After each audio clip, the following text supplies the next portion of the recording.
All right, good evening, everyone. It is Monday, June 8th, 2026. It's just after 5:30 p.m. This is a public meeting of the School Board of West Bend Joint School District Number 1. More than 24 hours prior to the meeting, notice of the time, place, date, and subject matter of this meeting was posted at the entrance doors of the Education Service Center and on the district website. It was also sent to the West Bend Community Memorial Library, the Daily News, WRYU, the Milwaukee Journal Sentinel, and other media sources that have requested notice of our meetings. I'll ask Superintendent Wimmer to confirm that this meeting was properly posted. Yes, it was. Great, thank you. Please rise and join us in reciting the Pledge of Allegiance.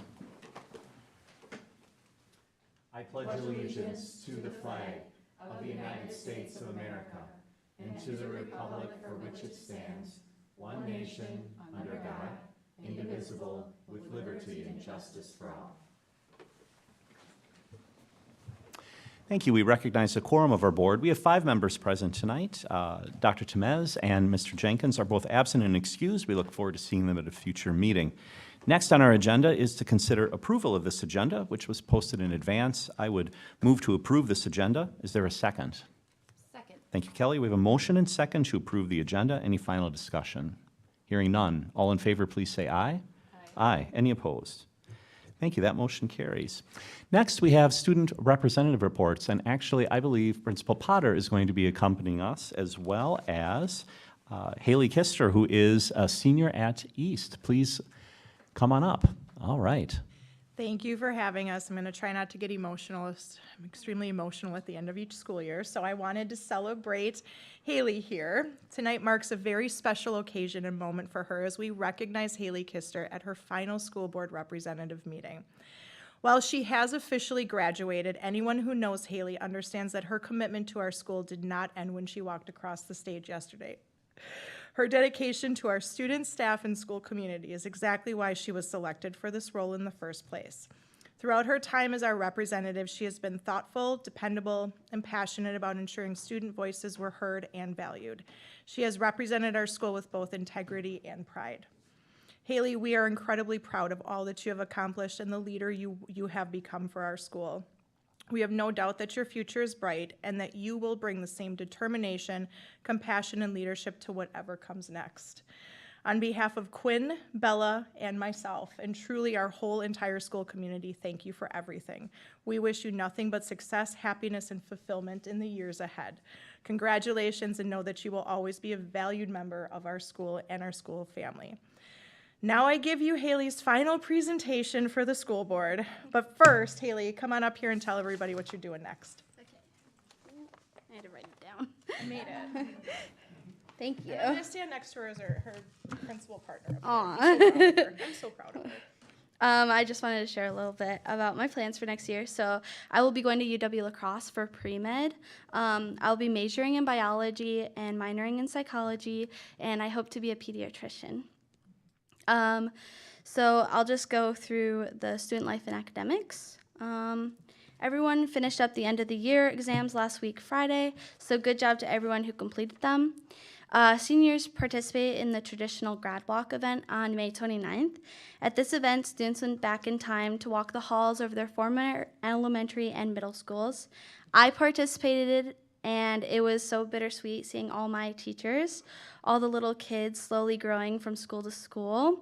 They each one, they got a little taller, and the grad walk was one of my favorite end of the year events I participated in. Graduation ceremonies took place yesterday in the field house on June 7th. East graduation was at 1 p.m. and West was at 4:30. Faculty speakers included Tess Bright at East and Ben Zarling at West. The graduation committee was excited to donate trophy cases to the school as our gift this year. For clubs and co-curriculars, 6 students, which consists of Sawyer Koroleski, Cameron Koroleski, Ella Boyle, Kristen Nelson, Olivia Friedemann, and Rowan Bonlander, are in Atlanta, Georgia, competing at Skills USA Nationals this week. There are 2 more national trips this summer. For FBLA, 3 students will be traveling to San Antonio, Texas. Those students are Morgan Corley, Sanvi Tripathi, and Emery Kleiss on June 28th through July 2nd. The last trip is FCCLA, where Kiana Overman and Ruby Fulton are traveling to Washington, D.C. from July 5th to July 11th. We wish them all luck as they compete and travel this summer. For athletics, congratulations to the girls soccer team on making it to regionals. It was an honor to be a part of this team. The girls lacrosse team also advanced to the regional finals, capping off the best season in program history. Well done.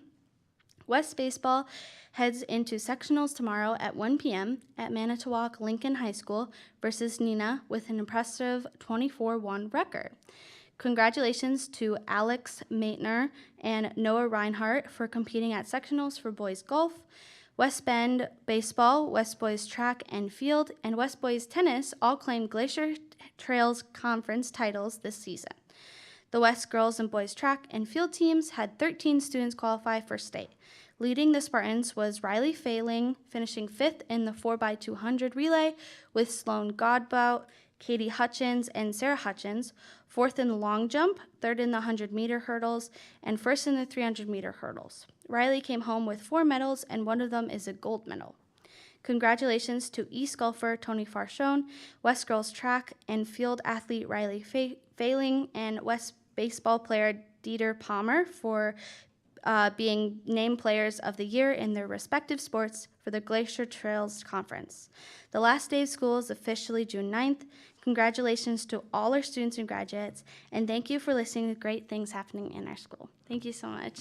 Fantastic. Well, thank you so much, and we hope you'll stay there for just a few extra words. First of all, you've heard me say at other meetings, it's so important that our board remain connected to what's going on in the district, and you and your counterparts, Isabella and Quinn, I hope I have that right? Yep. Have done that, and that's a commitment. You've been incredibly busy. You folks came here, for many nights like tonight. You've graduated, and you're still back. I mean, your service to this district, to your fellow students, and this board have just been exemplary. And we want to thank you. I hope it's all right, board. Let's do a round of applause. Thank you so much. Absolutely, we really appreciate it, and wish you nothing but the best in your future. So, Thank you. thank you. Thank you. Next on our agenda is public participation, and don't have any public participation comment cards, don't see any in the audience. So we'll proceed to our consent agenda. We have a number of items on our consent agenda. I'm not sure what the record is, Superintendent Wimmer, but we're up to letter O, from A through O. So I'll read these off. And actually, first of all, are there items, anyone on the consent agenda that we should pull off? Anyone have questions? Otherwise, I'm just going to read these through and we'll move on. All right, I'll read them through. On our consent agenda tonight, we have minutes of the May 26, 2026 regular board meeting and executive session. We have 6 contracts, 1 resignation, no retirements. The 2026-2027 student fees, the 26-27 meal prices, the 26-27 certified staff expertise pay, the 26-27 support staff expertise pay, the 26-27 novice scale, the 26-27 coaching and co-curricular compensation, a yearbook agreement, update to the employee handbook, the Athletic and Activities Code of Conduct, the 2026 Herb Cole Award donation, and disbursements posted to May 29, 2026. I believe I have all those items. Are there any corrections? I know you're following along.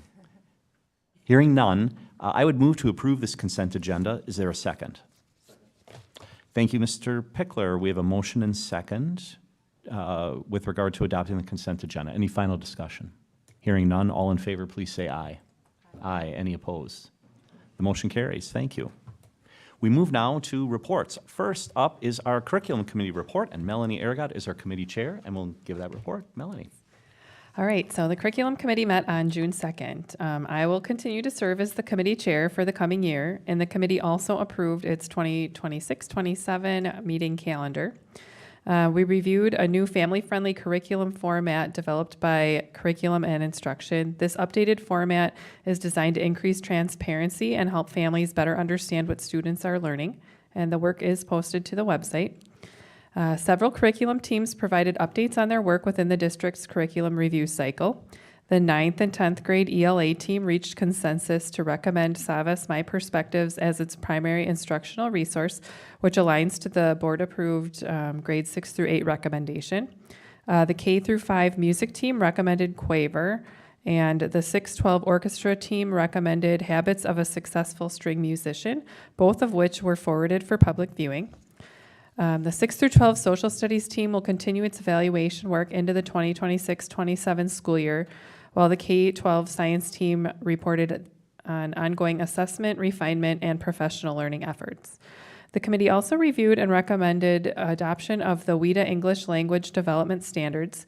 These standards provide a framework for supporting multilingual learners as they develop academic language skills alongside grade level content. Finally, the committee reviewed the 2026-27 Professional Development Plan, the grades 9 through 10 ELA resource recommendation, as well as the English Language Development Standards appear as discussion items as the committee recommends future action. This concludes my report. Great. Thank you. Are there any questions with regard to the curriculum committee report? Just reminded, thank you again to those who are serving on the curriculum committee. Appreciate that, and for your service as chair. Thank you. We move then to our construction report, and Tim Harder, our Director of Facilities and Technology, is coming to the podium and will give us that report. Mr. Harder, good evening. Good evening, board members. So exciting times as always. Again, a huge thank you to our staff at Badger and Silverbrook. Due to their work and flexibility, we've been able to start our work about a week and a half in advance at both buildings. So this over the past 2 weeks since I've been last up reporting, the bleachers at Badger Middle School have been removed. We're making great progress on the locker room, ADA work, and reuse of that space. And Silverbrook has already started demolition in a portion of that building that will turn into a special education space. This week, once staff is out of the building on Wednesday, we will start the process of doing larger demo and setting up for construction, including at Green Tree Elementary. So we look forward to the next couple of weeks. I'm assuming the weather has been generally cooperative? For the most part, yes, it's been great. A little bit of rain last week slowed a couple things at Jackson, but much better than earlier in the process where I'm pretty sure it rained every single day for like 2 weeks. So we're very excited for that, especially as we start outdoor work at some of our other sites too. So. Great. Board members, any other questions? We appreciate the update. Thank you. Thank you very much. We move to our financial report, and Lenny Hansen, our Assistant Superintendent, will give this report. Good evening to you. Good evening. Brief report, we're pretty much just focusing on our monthly fiscal performance review. The report for this month covers everything through the end of April. In terms of just some highlights that stand out both on the expenditure and revenue side. So on the expenditure side, we are trending slightly below where we typically are at this point. So that's good and bodes well for as we move towards the end of the year. On the utilities side, Mr. Harder and I have been watching that very closely. It was a very cold winter. We used a lot of gas for heating, but the positive is that we haven't had as warm of fall and spring thus far, so we may luck out and have the overages in gas offset by underages in electricity. So we'll continue to watch that, but we are lucking out so far on that front. On the revenue side, things are trending as expected. We actually got a little bit of good news today, which hasn't happened that much on the revenue side this year, but our student services team alongside our comptroller worked really hard on accessing some different ways to utilize high-cost special education aid. That's an additional form of aid that the state gives for students or programs that exceed $30,000 per student in cost. They worked really hard on finding some creative ways to utilize that program, and that also combined with the state increasing the pool of funds available for that program. And while that is only about 3% of all your special education reimbursement across the entire state, they did a real nice job and actually overshot what we budgeted by almost $200,000 in terms of what we were able to claim. We just got that news today. A lot of districts don't even claim this kind of aid because it is a lot of work. It is very technical, but we have some very skilled people in both the student services and the comptroller office that were able to do that. So that will be utilized to partially offset the massive shortfall in overall special education aid that I've talked about at this podium many times, but it's nice to have some silver lining around special education aid as we come towards the end of the year. So that was a positive on that front. A lot of, as you see here on the graph, a lot of grant claims happen right at the end of the year in revenue, so you see a big jump that happens in June, so we'll report on that soon. From a cash flow perspective, we are at actually by a smidgen, our highest cash flow point through April in the last 5 years. So we're sitting well in that area.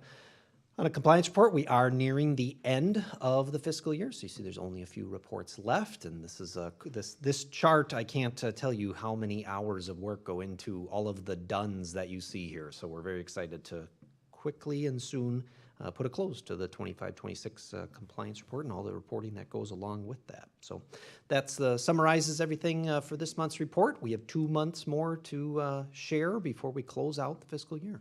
Any questions tonight? Board members, questions?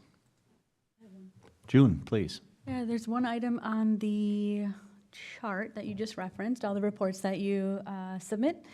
We see the one that's not started, and how much lead time would they give if we needed to turn that in? Well, the EEOC report is a federal report. We submit it each year when the federal government opens the window. The federal government has had quite a bit of change in its operations in the past year, so the EEOC has not been ready to open its platform for reporting that. It's actually, it's not a simple report, but all the data we need for it, we keep in a very organized fashion and very easily accessible. So when they eventually at the federal level get around to doing this thing that they should have opened like 9 months ago, we will be ready to strike. Other questions? All right. Thank you for your report. Appreciate it. We move to the superintendent's report. Superintendent Wimmer. Well, Haley did a really good job. So I'll just add a couple of those. So certainly yesterday was the East and West graduations.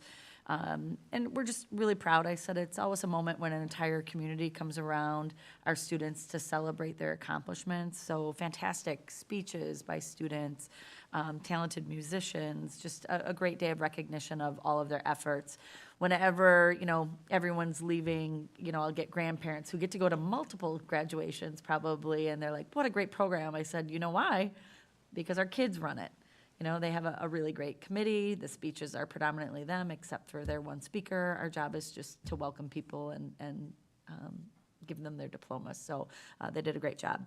We have 8th grade promotion is happening right now tonight, and then tomorrow Project Search graduation is tomorrow at 9:30. So a couple more end of year events right now and tomorrow.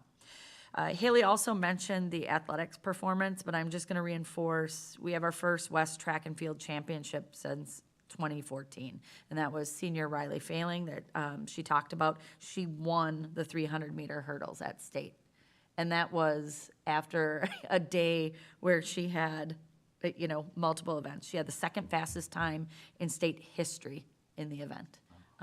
So that was really, really impressive. So that wasn't enough. Again, she finished 3rd in the 100-meter hurdles, 4th in the long jump, and finished 5th with her 4x200 relay that we talked about before, Sloan Godbout, Katie, and Sarah Hutchins. Sarah herself was 13th in the 200 and 18th in the 100. The West boys competed at state, included the 4x800 meter relay of Carter Hackman, Ethan Hackman, Matthew Krosick. Cade Wani took 11th with a new school record. Cade Wani took 12th in the 600 meters. Cade Wani is a sophomore. The 14 fastest times in the state are all seniors. So get out of the way, here comes Cade. Bradley Frank took 19th in the high jump, and Carter Hackman was 19th in the 800 meters. So again, this was the first year we were competing in that new Glacier Trails Conference. So in addition to all the individual awards by sport that Haley had mentioned, West High School won the inaugural Glacier Trails Conference All Sports Cup. So the high school with the most conference team titles receives the cup. West won 6 conference team titles: boys cross country, girls volleyball, boys swim and dive, boys tennis, boys track and field, and baseball. Many of the kids you heard are still in the running, moving through regionals. So well done to all of our athletes. And then, we're cheering for you. Everyone wear their West gear tomorrow. They play, but we've got a couple still in the running. So congratulations to those students. And that concludes my report. Great, thank you. Questions for Superintendent Wimmer regarding her report? Anyone? All right, hearing none, we'll move to our discussion items. First discussion item, the grades 9 through 10 English Language Arts Resource Recommendation. Kelly Downs, our director of Kelly Downs, and Brett Hartman, I believe. Oh, Kelly's here. Just me. All right, perfect, that's all right. Sometimes I have little cues as to who might be here, so I apologize. No, Bright wasn't able to make it tonight. He has a new baby, so he is very busy. So I'm here representing that team. As you know, this team has been working all year on their resource. You've seen 6-8 come through already. 9 and 10 need a little bit more time. We had a little bit further discussion. And you can see in the the report that we have connected there, it's essentially the same process that we went through with 6-8. And they have also landed on Savas My Perspectives as their recommendation. It is the same as 6-8, so we'll have that continuity 6-10. So their recommendation is just that they would move forward with this for approval. And the details are all within that report before you. Great, excellent. So this is a discussion item, so we'll bring this back ultimately for, Need to take action. It was fully vetted at the curriculum level. It aligns with the other more comprehensive. So if the team is comfortable, we would just add it to consent for the next agenda. I see my curriculum friends nodding their heads, so I will curriculum, all do just good? that. Okay. Joe, any objections? No? Okay. We'll put this on then for the consent agenda, and Yes, as we know, we can always pull it off in case anyone has questions, but we'll do it that way. perfect, thank you. Thank you for your work. We appreciate it very much. We move then to the 2027 Health Insurance Program. We welcome Lenny Hansen back to the podium.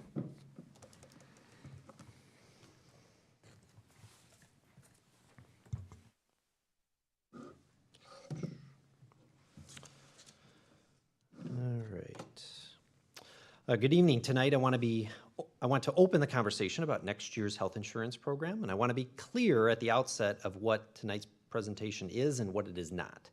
This evening is just an introduction on this subject. It's the beginning of a discussion, not proposals, let alone decisions or anything like that. My goal tonight is to give the board and our community a shared understanding of three things. One is where we stand. Two, what our neighboring districts are doing, and why some adjustments will be necessary over time. We'll return at future meetings with specific options to consider. And before going any further, I want to emphasize a key takeaway that you will hear several times tonight. The West Bend School District has the best total compensation package of any district in the county. Our goal is to maintain our standard as a leader in the area while simultaneously ensuring that our approach is financially sustainable over a multi-year period.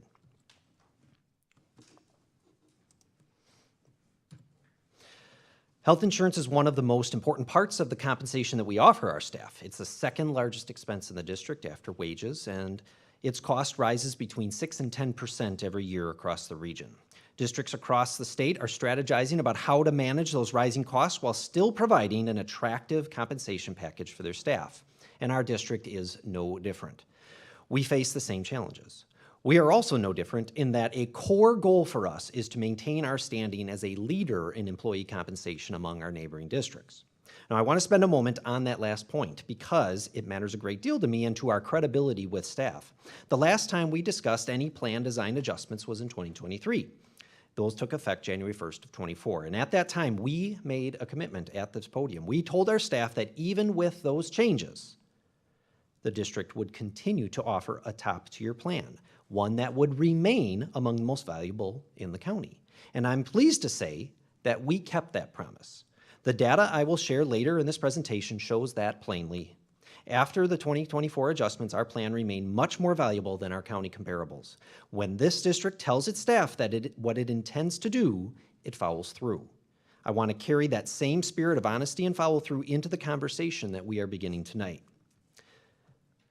This slide frames how we are approaching our finances as a whole. We have made substantial progress towards our balanced budget for 26-27, and we're shifting away from year-to-year reactions and toward genuine long-term sustainability. And we are doing this from a position of strength, high retention of staff, and a leadership position in total compensation.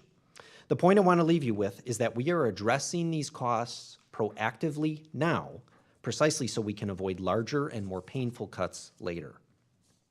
As a quick reminder, these are the remaining expense reductions needed to reach a balanced budget, about 1.4% this coming year, growing to 4% the year after, and roughly 7% in 28-29. The challenge is real, but is manageable if we act early. The next several slides establish a simple but important point. We are operating from a position of strength. You have seen much of this data before, so I will move quickly through it, but it's critically important context to have in mind during this discussion, so it's worth briefly revisiting. First, let's talk about employee retention. Our teacher retention rate this year was 97.4%, and we've now had 7 straight years above both the regional and state averages. This chart shows that very trend. The red line is West Bend in terms of turnover, and the gray line is the Southeast Wisconsin average. Our turnover has consistently stayed below the regional average, and last year reached its lowest point.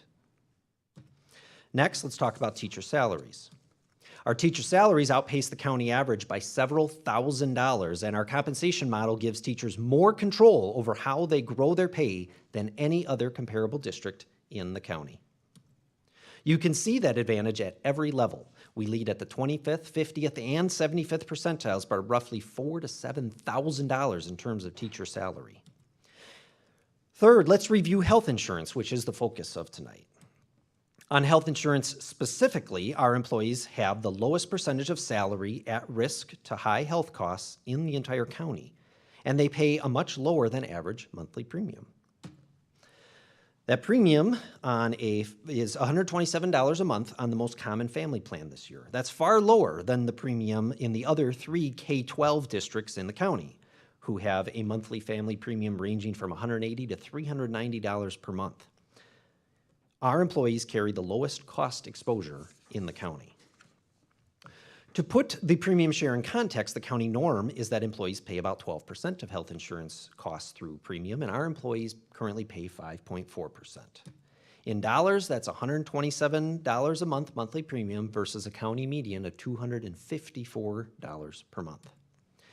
And on plan design, our family out-of-pocket maximum is $7,500 against a county norm of $8,500. That is the data point behind the promise that I had mentioned earlier at the start of this presentation. Our plan stayed more valuable when compared against what is typically seen in the county, even after some adjustments in design were made. That review brings us to the heart of tonight's discussions. I want to lay out the goals that will guide any decisions, the challenges that we face, and what our neighboring districts are doing to help give us some context. These are the goals that frame everything that follows. We want to create a sustainable, long-term budgetary path. We want to remain among the leaders in total compensation. That's salary and benefits together. We want to keep pace with rising wage trends, and we want to fall within the norm range for our area on compensation while remaining a leader in employee retention. Some districts even set a specific percentile goal for where they want to fall to demonstrate that leadership, which is an approach we could consider. Here is the core challenge. Healthcare costs rise much faster than inflation and much faster than the revenue limit rises each year. And we have no reason to expect this trend to reverse. 6 to 10% increases every year. The purpose of insurance is to protect employees against the major unexpected costs. As this slide puts it, you don't buy a car insurance to pay for an oil change. You buy it to protect against that serious unforeseen event, and we want to make sure our plan accomplishes that for employees. That principle, protecting people against the big risks, will guide how we think about any modifications. And districts around us are using a wide range of strategies to manage this pressure. So let me walk through what those neighboring districts are actually doing. And I'll present these as a spectrum, from the most aggressive approaches to some more measured ones. At one end of the spectrum is an approach called an ICRA, or ICHRA. One district that directly borders us actually has been using this for several years. Under an ICRA, the district does not directly provide health insurance at all. Instead, it gives employees a fixed amount of money through a reimbursement arrangement, and the employee then goes to the Affordable Care Act exchange to buy their own plan.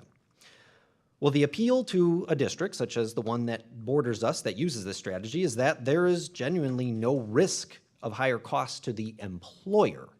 The cost is fixed for the employer. The trade-off falls on the employee in this arrangement, who must find a plan that they can afford with the coverage that they need. These exchange plans also typically have far more limited networks and use age-based pricing.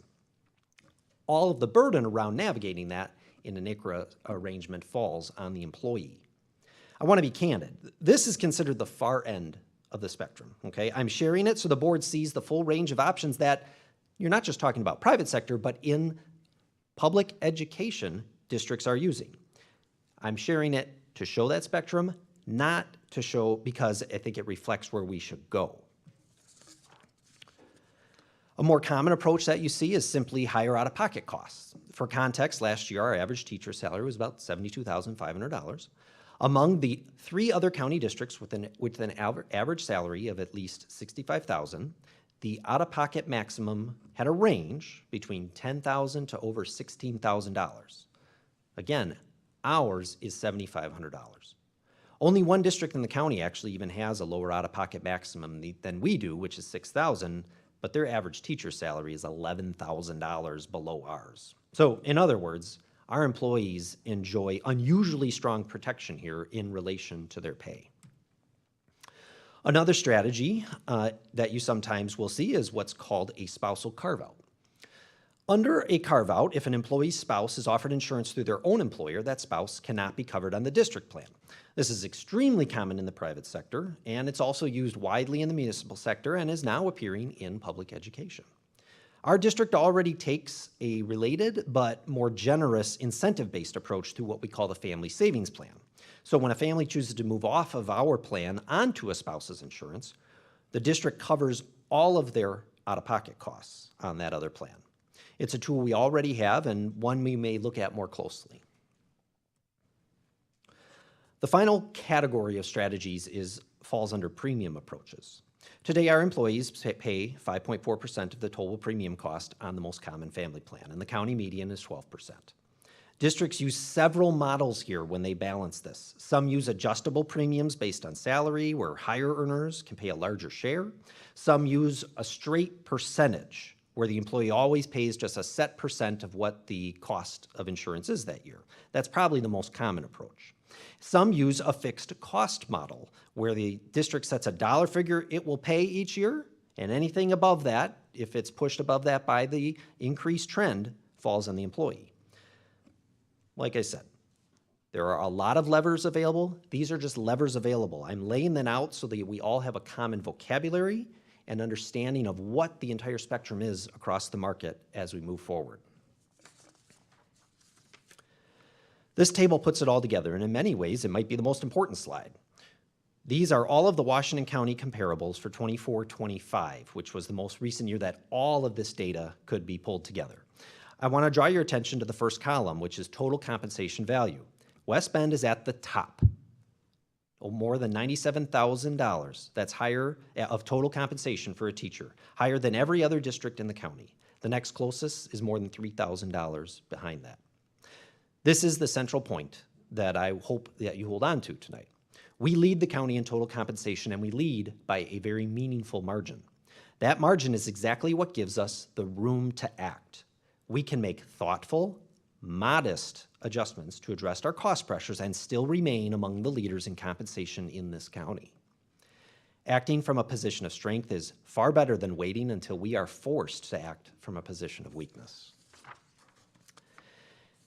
As we think about any possible adjustments, 4 principles will guide us. First, we will protect employees against the unexpected. Our out-of-pocket maximums exist for exactly that reason, and we will ask whether any changes can be made gradually rather than abruptly if they need to happen. Second, care must remain affordable and accessible for our staff and their families, which is one reason that, in my belief, approaches like an ICRA, with their cost shifting and age-based pricing would give me a lot of pause to be considered.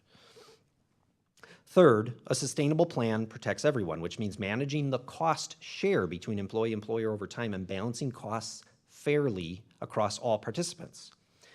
Because plans that create adverse selection raise the cost for all of us. So adverse selection is a phenomenon that occurs when your plan design causes an uncommonly high number of high-cost participants to join your plan. It causes a lot of pressure on the plan sustainability, and plans that get too far out of the norm range in terms of coverage levels lead to higher levels of adverse selection, which drives up the cost substantially for all the employees as well as the employer. We have to work in an ongoing manner to balance our goal to maintain our plan's status among the leaders in the area against falling excessively outside the norm range in a manner that then causes high levels of adverse selection. Adverse selection can quickly deplete the benefits budget and of the resources it needs to provide the benefits to all the staff. So it's something that we watch very closely in terms of how we manage participation and monitor what that data is telling us. Finally, the district must continue to fulfill its commitments. We told staff in 2023 that our plan would remain a leader, and it has. That commitment continues. Our goal going forward is to remain among the leaders in total compensation, salary, and benefits. Here's the outlook. I believe we can achieve our goals without extreme adjustments. For example, an ICRA would be a major shift in philosophy that I believe we likely want to avoid.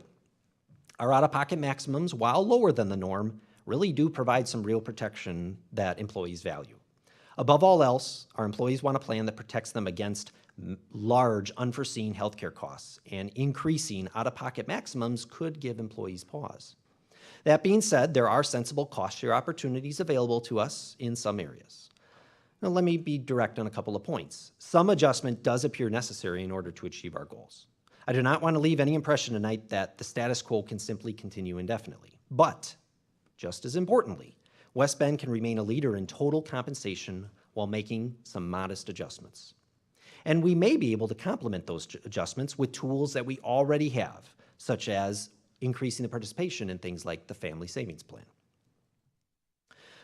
I'll close the substance of tonight by returning to where we started, which is our goals. A sustainable long-term path, remaining a leader in total compensation, keeping pace with wage trends, and falling within that norm range of our area while staying a leader in retention and benefits and compensation.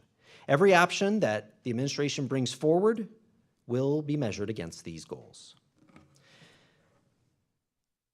As for next steps, we'll communicate openly with staff through the district newsletter and through opportunities for individual meetings as employees may choose. We'll continue analyzing what options there may be that can be pursued, and we'll bring specific options for the board to consider later in the summer. I want to be clear on timing. The earliest any adjustment could take effect at all would be January 1st of 2027. There's no change happening now, and we have time to do this thoughtfully together and to do it well. With that, I'm happy to take any questions. Thank you. Board members, what questions do we have? Joe? Maybe more of a commentary than questions. This is a topic that I've dealt with my entire career, basically, and being in a finance role in nonprofits.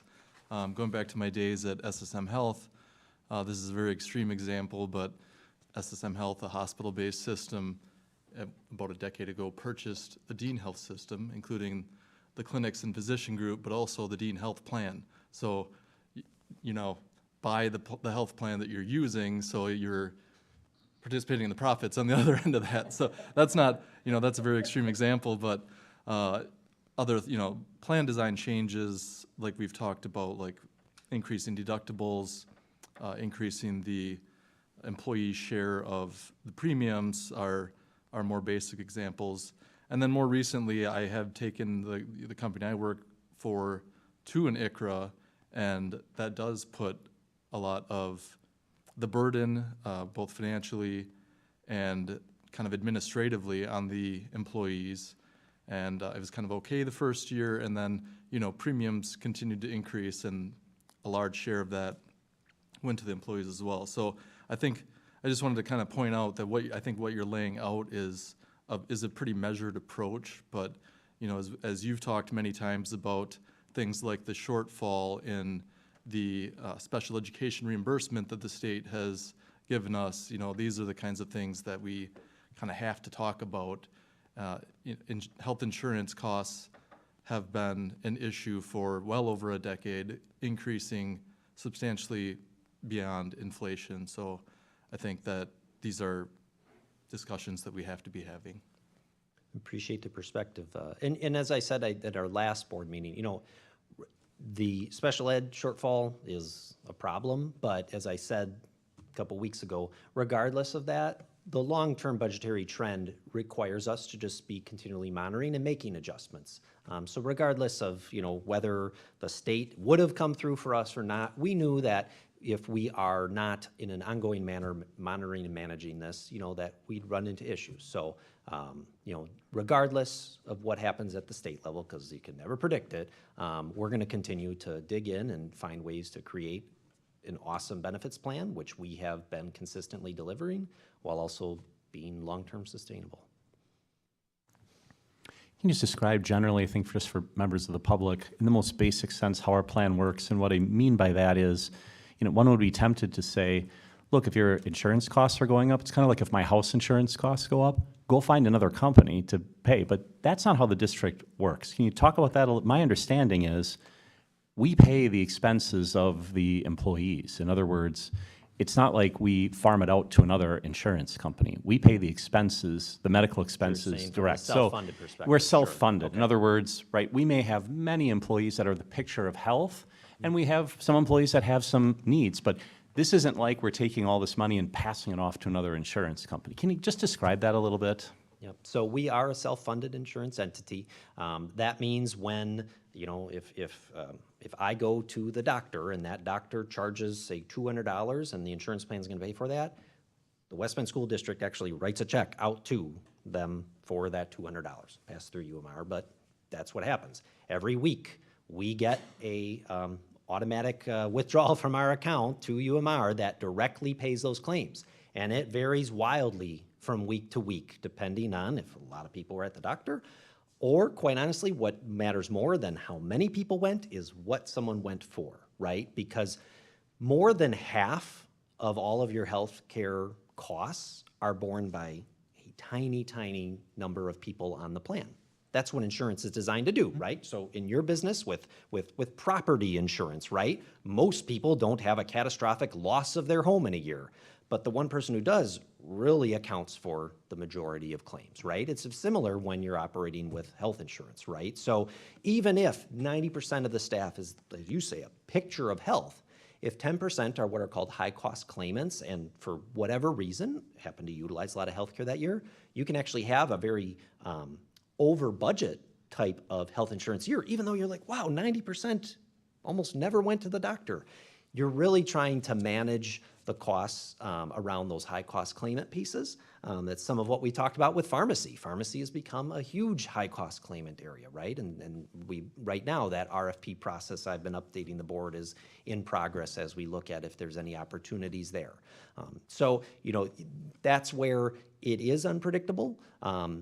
And we have to operate in that proactive manner as I talked about earlier, right? Because if you wait till you have that bad year where you're 10% over budget, which is a 7-figure number for us, now you're reactionary, now you're operating from a panicked perspective and perhaps overreaching in terms of adjustment. You wanna just fine tune those dials as you go so that you stay ahead of the game. Does that answer Helpful. your question? Yes, thank you. Board members, others? June? No question, but I had a comment about, I like the approach that you've taken with this overview of overturning or looking under every rock. You don't want to leave a rock unturned because we want to consider all of the options.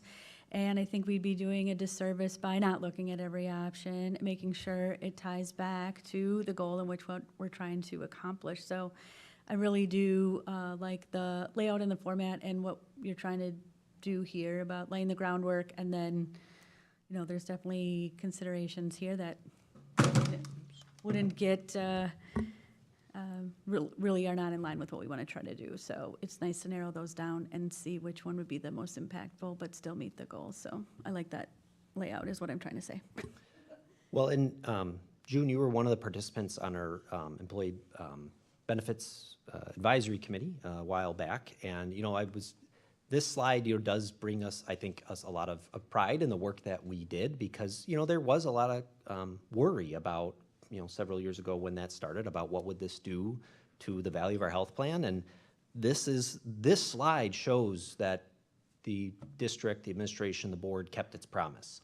We said that we would remain a leader in benefits, and this slide emphasizes that we did. This is post all those changes. But I understand people, we can say all we want, that we have to put our money where our mouth is and prove it. We proved it once, we're going to prove it again, that we can accomplish these goals while also creating something that's long-term sustainable. Other questions, comments? Thank you. We appreciate the approach and certainly more discussion to come. Thank you. Thank you. Next on our agenda is discussion of the World-Class Instructional Design and Assessment, the WIDA English Language Development Standards. And we invite Kelly Downs back to the podium. On June 2nd, at our last curriculum committee, we brought these WIDA standards forward. These are the standards that help our multilingual learners with their academic skills. And the curriculum committee has already fully vetted this through their reports, and we are bringing it forward for a recommendation that we move forward with these standards. Excellent. I think like the other item, this is a discussion item. Board members, are there any questions on this item? And this has curriculum committee approval, as mentioned. Excellent. Very good. Is there any objection then to bringing this to the next meeting as part of the consent agenda? Any objections? I'm seeing none. Superintendent Wimmer, if we could take care of that at the next meeting. We appreciate your diligence on this topic and your presentation. Thank you. Thank you. Next, we move to the transportation services update for elementary route times. Is it route or route? We're going to find out how Mr. Hanson pronounces that. It is route in our world, but I don't know. That might just be a weird Wisconsin thing. So we say we're routing kids, so I'm going to go with route. So, like it. So last meeting, we spent quite a bit of time kind of laying out a whole analysis process that we went through, so I'll try to briefly summarize it. We have for many years had a issue with late buses at the intermediate and middle level. That's Silverbrook and Badger. And we worked with Right Way to identify how could you solve that issue kind of once and for all. And it's really end of day lateness, where we have buses that can be substantially late. And that is, as I shared last time, probably the cause of 90% of the emails, phone calls, concerns that the board and administration receives in the fall when transportation gets rolling each year. The solution proposed was to provide to create the conditions where you can do a true 3-tiered transportation system where you bus all of the high school students, then use those same buses and drivers to bus all of those middle and intermediate students, and then use those same buses and drivers to bus all of your elementary students. As it currently stands, our times are too tight, especially between middle and elementary, in order to accomplish that effectively. So we end up in kind of a 2 to 2.5 tier system, which creates inefficiencies for us, both in terms of timing as well as cost. We also have a nuance that for a long time, Fair Park Elementary has had a different schedule from the other 4 elementary schools. It starts a half hour earlier than all the other schools. And in order to accomplish the proposal that Right Way indicated would be necessary to create that 3-tiered system, the Fair Park school times would have to align to what the other elementary schools utilize. So as the superintendent indicated last time, we had already solicited feedback from staff and families. We received a lot of input. That input, I believe, was shared with the board. We had spent, prior to last meeting, but then again, spent a lot of time reviewing all of it. Ultimately, we looked at, is there any kind of permutation option? You can do some part of it, but not the other, and still gain some of the benefits. And ultimately, you will not gain the solution, the benefit of the solution that we sought, which is resolving the late buses at Badger and Silverbrook. You will not solve it unless you really go all in. And that would mean aligning Fair Park to the other elementary schools, as well as extending that elementary day to 3:45. Any kind of just partial solution doesn't give you your goal in the end. So we analyzed that. We analyzed a lot of the feedback. We are asking, especially of our Fair Park families, we are kind of asking a lot in terms of the last year that the school is open, because they're going to be transitioning to a new building a year from now. They're already going to be dealing with that. We'd be talking about changing their times as well. We considered a lot of those factors. We considered the feedback we received. At this point, the superintendent and I believe that the feedback would suggest that the sentiment, the general sentiment would be to delay the adjustment by a year, and then to study further what any adjustment really should be.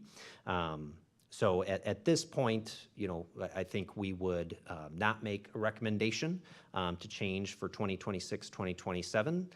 However, it's important for the board to know that means the issue that we've run into at Badger and Silverbrook is going to continue another year. So we'll do everything we can, but every year we do everything we can. That means we're going to have some late buses there. Then we'll have to, continue to address as best we can how we manage that. We'll try to communicate that to families, but that is the trade-off that we're choosing.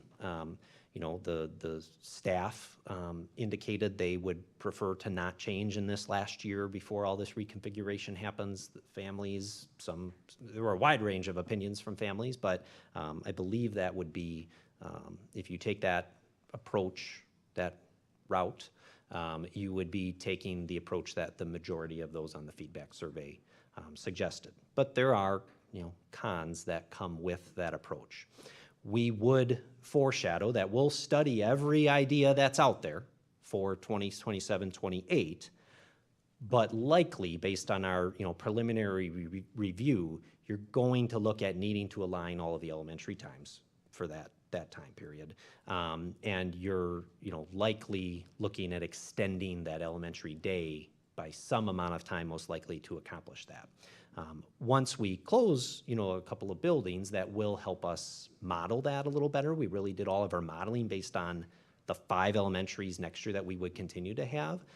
So, there may be some efficiency gained by reducing our total number of schools. That may be 350 or 345. Maybe it doesn't need to go that long, but we won't know that until we really kind of first make a decision here and then can turn our attention to 27, 28.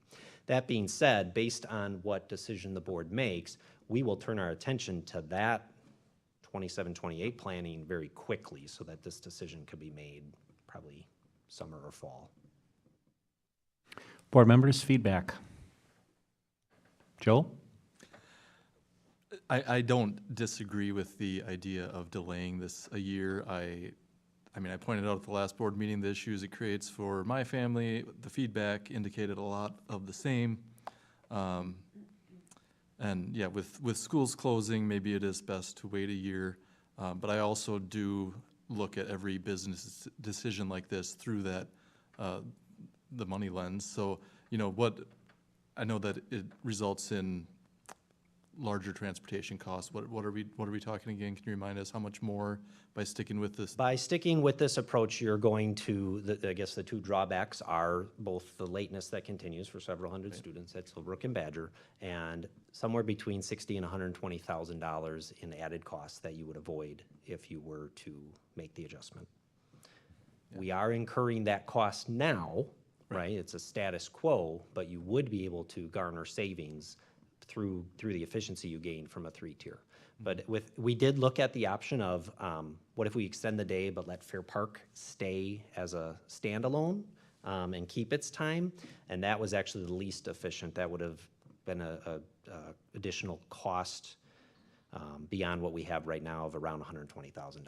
So that would actually been an add to do that. Yeah. And we would still have had some late buses at Badger. Right. So, it sounds like a lot of money, but for It's a lot of money. financial situation, it's a pretty small percentage.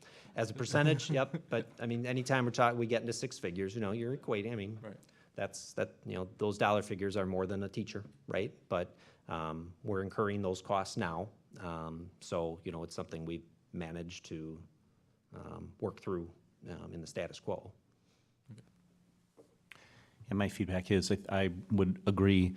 Obviously, we'd love to snap our fingers and solve the lateness problem and do so at an appropriate cost or cost neutral to the district. But what struck me about the comments is that the idea of changing the school day, even though we're in June now and we're talking about September, that actually is surprisingly close for folks who may have to make an adjustment as it relates to daycare or childcare arrangements. And so that too is a downside to acting more quickly. So I'm going to ask for patience on the part of the parents as it relates to maybe some interim lateness with the promise that we will take a look at this very carefully and very closely over the next year. And in conjunction also with what's happening with the construction and other changes, if we're able to stitch it together, I'm confident we can come up with a good, solid solution. We just need additional patience, and we thank everyone who participated in the feedback and in the surveys. This was very good reading and very valuable. Yeah, our goal would be to not turn the page on the calendar to 2027 without having this already resolved and determined for the following year. That would be our tentative target, so that everybody can, like you said, make those childcare arrangements well in advance. Yeah. Other questions, board members, thoughts? This is a discussion item, so, and you're not asking for action. If the so- board felt differently, this would be where we would discuss bringing it as Sure. action in the future, but this is kind of where we're standing in terms of our recommendation. Okay. Other recommendations, board? Doesn't look like it. Thank you. We appreciate you bringing the topic. Next is, we start with the first reading of Policy 528.1, Staff and Student Relations, and Wisconsin Act 89, first reading. So 528.1 is actually related to Wisconsin Act 89. It requires us to put in a policy such as the one drafted. The language that you see before you is drafted by Wisconsin Association of School Boards in conjunction with their legal team. Drafts policy language on our behalf. We subscribe to that service. So you see before you this policy language. The administrative team has read and fully support the language in front of you.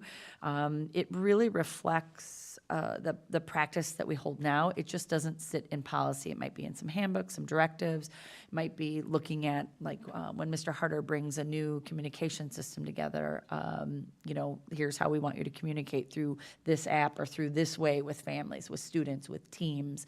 You most often see it with, maybe older kids, coaches, and how you funnel that communication through a district tool. And it also is kind of laying out that space, especially in a community that's as tight as ours, where I might be sitting as an employee with one hat on, but maybe I also send my kids to school here and they're friends with other kids. So it really talks about when I'm wearing which hat and how to direct people. We are waiting for the state is going to do a required training for all staff to participate in advance or in the fall of the school year. So we're waiting for those training videos. Each fall, we have to participate in probably just like every other company, bloodborne pathogens, different things about our roles as mandatory reporters. And we view videos, we sign off on those. We might have trainings on how to administer an EpiPen in emergency. So this would join that training. Again, we're just waiting for that to be drafted. DPI has that task to attend to. But again, we didn't have any concerns about language. Excellent. So this is a first reading, and if we proceed to second reading, we'll be able to consider adopting this in could. plenty of, correct, and it would be in plenty of time for the deadline, correct? Correct. We're still good. If everyone has any feedback in the interim between this and the second reading, the board can, with unanimous adoption, put a policy in place on a second reading, or we can take it to a third reading if there's any questions, et cetera. So it's really the board's decision. So if you have any feedback or anything that as you review a little bit deeper, just reach out to me and I can make sure and put that together and speak to that at the second reading. Okay. Any feedback now or any questions? All right, hearing none. We'll move then to policy series review of the 300 series, instruction, and these are policies recommended for removal, and this would be a first reading. Yep, so we did our work in a couple chunks. The 300 series went and was foreshadowed and discussed at the curriculum committee, and then it came back around to the policy committee, and we're going to think of it in two batches. So the three sets that you see before you tonight don't represent kind of the deep philosophical complex work. They were the easiest policies to attend to get up to format, to make recommendations for removal or some ads. There is a whole nother slate. If you go back to the policy committee, there's a whole nother slate in the 300 series that deal with graduation requirements, things like part-time enrollment, PE credits, things of that nature that will actually come back to the curriculum committee. So I just want to give a shout out. Mark Drake is AP government teacher, and a lot of times, mostly Chris Weigert as president, myself receive letters where they're connecting with either, it's us as elected officials on the board's behalf around public policy, things of that nature. So we actually gave over a whole bunch of those policies in that next slate to that team, and the kids started doing feedback. So we'll keep bringing that forward, and we'll keep that group of policies kind of alive with students to hear their voice on those.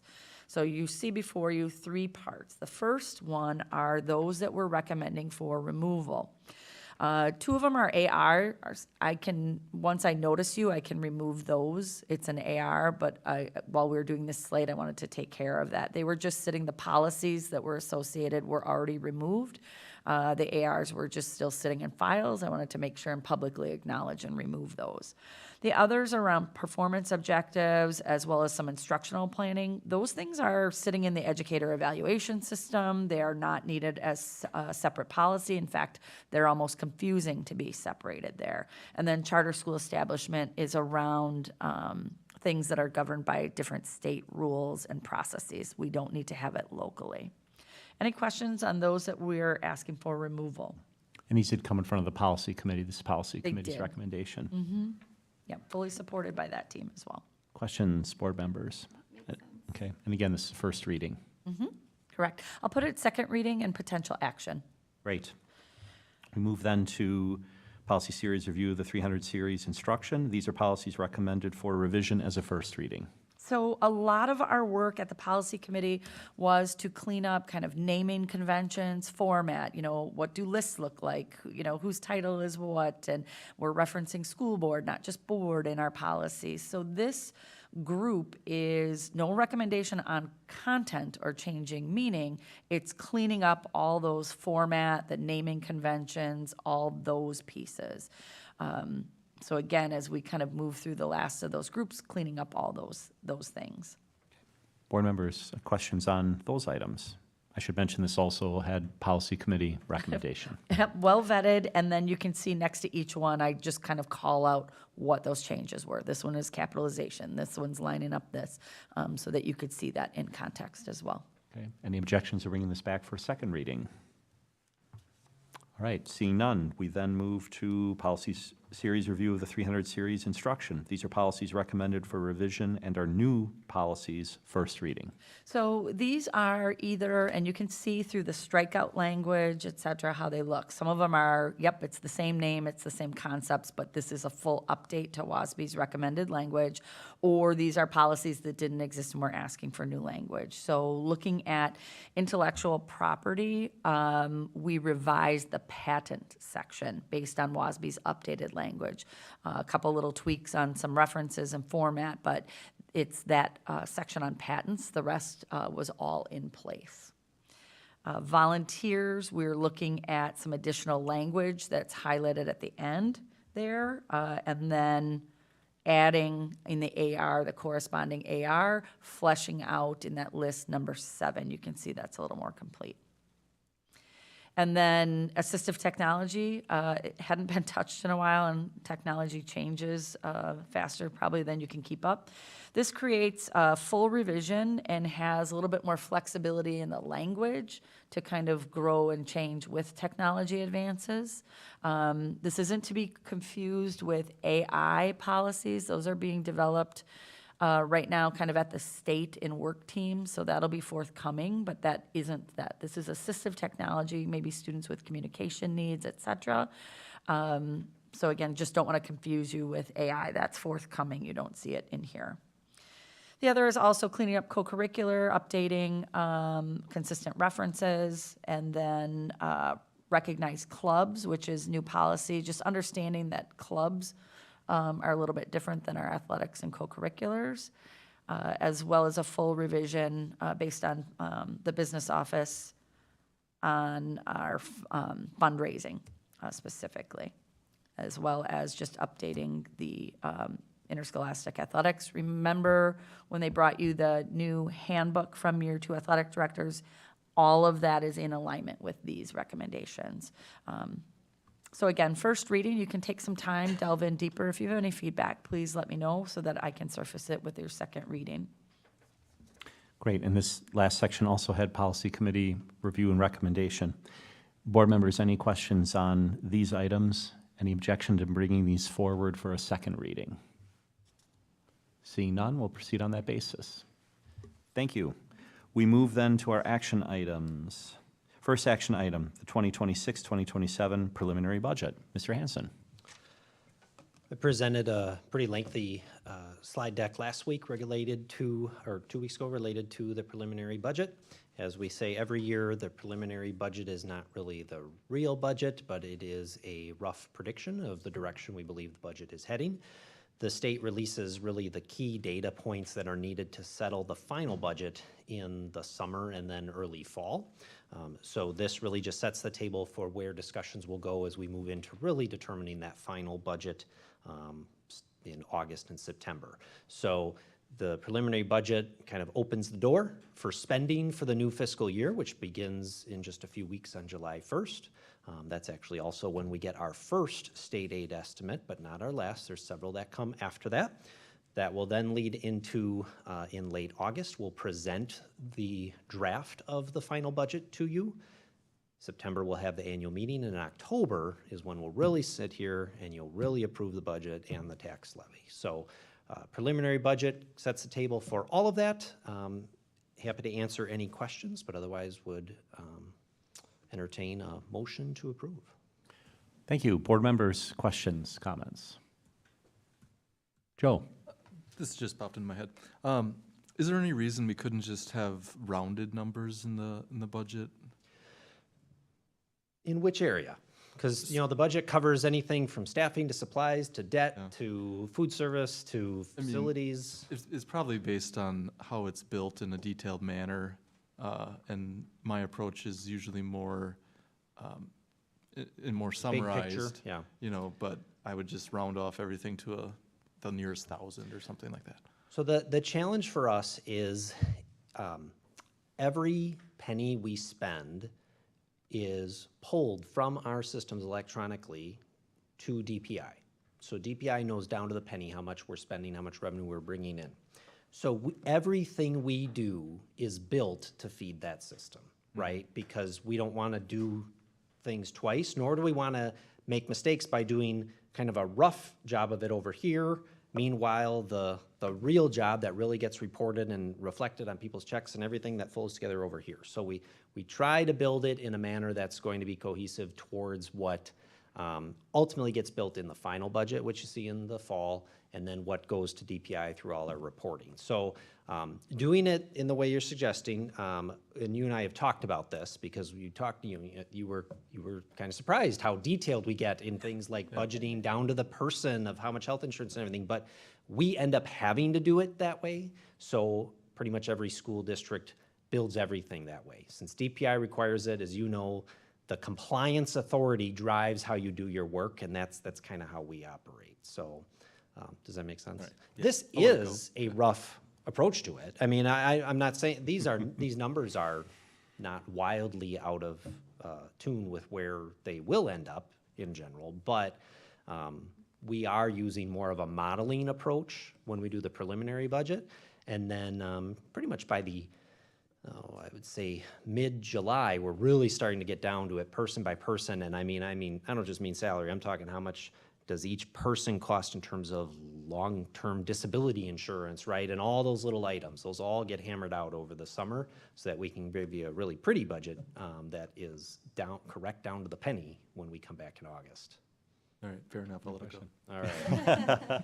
I'm glad. That was a really long way of saying you were asking that team to do twice as much work because of how they feed the system. So right now, if anyone in his office is watching it, they're going, so thank you for They're not polishing up not their asking us resumes to do that. go Right? They're like, elsewhere. oh.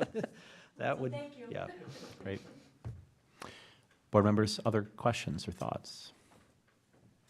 We went through this very thoroughly also last time. Appreciate that. I would move to approve the 2026-2027 preliminary budget as presented.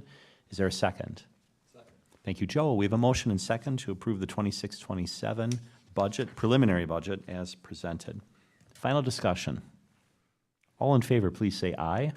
Aye. Any opposed? The motion carries. Thank you. Thank you, appreciate it. We move then to some second readings. And Yep, I can take Superintendent- those. That's great. And I think Superintendent Wimmer, we had talked about these are second readings, and we could sometimes take action if the board was unanimous. We have 2 members absent, so unless there are objections, perhaps, board, we would just consider turning these. These We'll would be a- consider this a second reading, and we will bring it back for a third reading possibly. So, But we'll let yep. you walk through them. It'll be the third reading at which you can take action. Its second requires unanimous, and again, with people absent, we wanted to make sure and bring those back. So in 751 student transportation, that was just laying out unifying households for transportation eligibility and distances. There were no questions between now and the last reading, so I'd move this forward for a third reading in action. Any other questions, any objections to moving this to a third reading? Hearing none, we move to policy 830 and the 830 AR for the use of facilities. This is a second reading. This is a second reading. No requests for changes or questions. I did have a conversation with one board member asking, hey, did you take this one back out to the people who are our facilities users? And since we're not taking action, we could do that. So if that's kind of a direction you'd like us to take, we would just alert people who are consistent facilities users that we're getting ready to do that. Did they have any final thoughts or feedback? I like that. That's a good idea. Good. Okay, it's a fine approach. That'll give, our next meeting's in 2 weeks, so that'll give some time. Yep, All right. we'll do that, turn that around, and I'll include that when we bring it forward for third reading in action. All right. Excellent. We then move to future agenda items, and we start with our board meeting calendar. These are the meetings we currently have scheduled for the next several weeks. All of these are scheduled to take place here at the Education Service Center. On June 22nd, a regular board meeting at 5:30 p.m. July 7th, the Curriculum Committee meeting at 4 p.m. And then on July 13 and 27, regular board meetings, both scheduled for 5:30 p.m. Again, all here at the Education Service Center, and we encourage the public to check the official meeting postings in case the date or the time or the location may have changed. Any questions on the board meeting calendar? Yes, please, go ahead, June. So I see the curriculum committee meeting starts at 4, according to this, but I think we typically start at 4:30 on July 7th, so. Okay, do we care for 4:30 or 4 o'clock? Curriculum committee, 4:30? Excellent, thank you for that correction, appreciate it. Any other questions on the calendar? Any items for follow-up and communication? Hearing none, we have an item that's appropriate for discussion in executive session. I'd move to adjourn into executive session pursuant to Wisconsin statutes 19.851C to consider employment, promotion, compensation, or performance evaluation data of any public employee over which the governmental body has jurisdiction or exercises responsibility, and take any such action if necessary based on its discussion, namely compensation. I've made that motion. Is there a second? Second. Kelly, thank you for the second. We have a motion and second to adjourn into executive session. Any additional discussion? This requires a roll call vote. I'll call the roll. Dr. Temez is absent. Ms. Kruger? Yes. Mr. Pickler? Yes. Mr. Swigert votes yes. Mr. Jenkins is absent. Ms. Ergot? Yes. And Ms. Lang? Yes. Thank you. We're adjourned into executive session.